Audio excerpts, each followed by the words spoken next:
எங்களினுடைய சகோதர சகோதரிகள் மற்றும் ஊடகவியலாளர்கள் உங்கள் அனைவருக்கும் இந்நேர வணக்கம். இந்த சந்திப்பானது நாளைய தினம் இடம்பெற இருக்கின்ற இந்த சகோதரத்துவ தினம் தொடர்பான ஒரு விளக்கம் அளிப்பாக அமைந்திருக்கின்றது.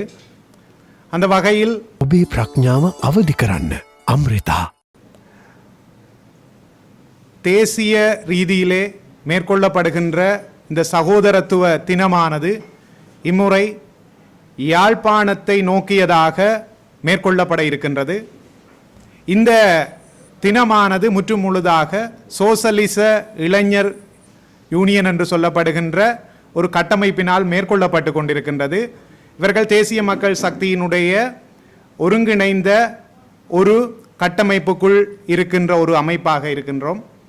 அந்த வகையில் இந்த சகோதரத்துவ தினம் என்பது நாளைய தினம் காலை 6 மணிக்கு கொழும்பிலிருந்து யாழ்தேவி புகையிரதம் வழியாக எங்களினுடைய சகோதரர்கள் கொழும்பிலிருந்து புறப்பட்டு தொடர்ச்சியாக முக்கியமான புகையிரத நிலையங்கள் என்று சொல்லப்படுகின்ற குருநாகல், அனுராதபுரம், வவுனியா வழியாக யாழ்ப்பாணம் வரை தொடர்ந்து பயணித்து இந்த யாழ்ப்பாணம் புகையிரத நிலையத்தை வந்தடைந்து இங்கே யாழ்ப்பாணம் புகையிரத நிலையத்திலே புத்தகங்களை புகையிரத நிலைய நூல் நிலையத்துக்காக கையளித்து கொண்டு அந்த நிகழ்வு மாலை யாழ்ப்பாணத்தில் அமைந்திருக்கின்ற ட்ரிம்மர் மண்டபத்திலே எங்களினுடைய சகோதரர்கள் மற்றும் தென்னிலங்கையிலிருந்து வருகின்ற சகோதரர்கள் இணைந்ததாக இந்த தினமானது மேற்கொள்ளப்பட திட்டமிடப்பட்டிருக்கின்றது.